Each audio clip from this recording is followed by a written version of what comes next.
देखा जाए तो सब लोग क्या ठीक है, ये 36 ये है, 37 ये है, 38 सोशल ऑर्डर है, 39 इनइक्वालिटीज है, ये है, सबको 40 है, पंचायती राज है, न्यूट्रिशन ले लो, ये ले लो। अल्टीमेटली क्या कर रहे हो?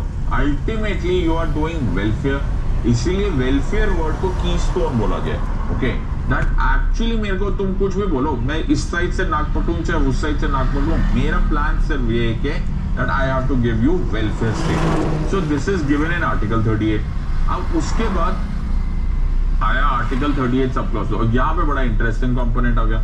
Now Article 38 सब क्लॉज 2 ओरिजिनल आर्टिकल्स में नहीं था।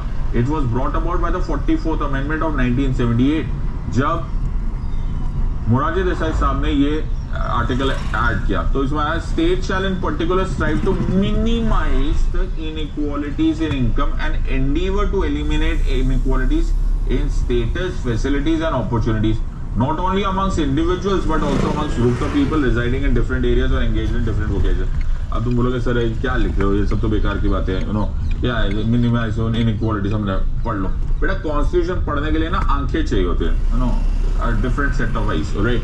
तुम्हें बड़े ध्यान से देखना पड़ता है। कॉन्स्टिट्यूशन इज ब्रीदिंग डॉक्यूमेंट, वो बात करता है ना तो समझ में आने के लिए पहले तुम्हें सुनना आना चाहिए। बड़े प्यार से बोल दिया जाता है और समझ तुम्हें लॉन्ग स्टैंडिंग इफेक्ट होता है। तो जब मोरारजी भाई ने ये लिख लिया ना, तो मोरारजी भाई ने ये लिखवाया तो उन्होंने लिखा eliminate inequalities in income. Okay, और द पॉइंट हियर इज और minimize the inequalities in income और एलिमिनेट इनइक्वालिटीज इन स्टेटस। भाई तुम्हारे पास 100 करोड़ है, मेरे पास 1 करोड़ है। ओके, एक के पास 1 लाख रुपए है, तुम इसको मिनिमाइज कैसे करोगे? How will you remove inequalities? बड़ा सिंपल है। जैसे ही तुमने आर्टिकल 38 सब क्लॉज 2 किया ना, तो हमने टैक्स रेट्स मारने स्टार्ट कर दिए। Okay, are you understanding? So the point here is हम इनकम टैक्स को भेज देंगे कि भाई अब ना जिसके पास ज्यादा पैसा है उसका पैसा ले लो। ओके, कन्फिस्केट कर दो ताकि मिनिमाइज इनइक्वालिटीज इन इनकम हो जाए। अब तुम्हें लग रहा था ये बड़ा फिलोसॉफिकल है, ये बड़ा प्रैक्टिकल आर्टिकल 38 सब क्लॉज 2 था। The moment you change this DPSP you could start doing the confiscatory rates. तो जब भी डीपीएसपी चेंज होते हैं ना, थोड़ा सा ध्यान कर लिया करो। अगर the state is making changes in DPSP, थोड़ा टाइम बाद चेंजेस इन लॉ होने वाले। ओके, बड़े ध्यान से देखा करो। ऐसे पढ़ते हैं पॉलिटी। ओके, कॉन्स्टिट्यूशन बड़ा इंटरेस्टिंग हो जाता है। It is power play. Okay, अगर तुम्हें समझ में आ जाए तो। Then comes article 39।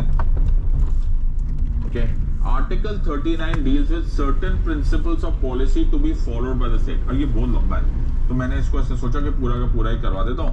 That is better, right? So it is always crucial. The state shall in particular direct its policy towards security. देखो ये पहले वाले तो बड़े सिंपल है। That the citizen, men and women equally have the right to educate means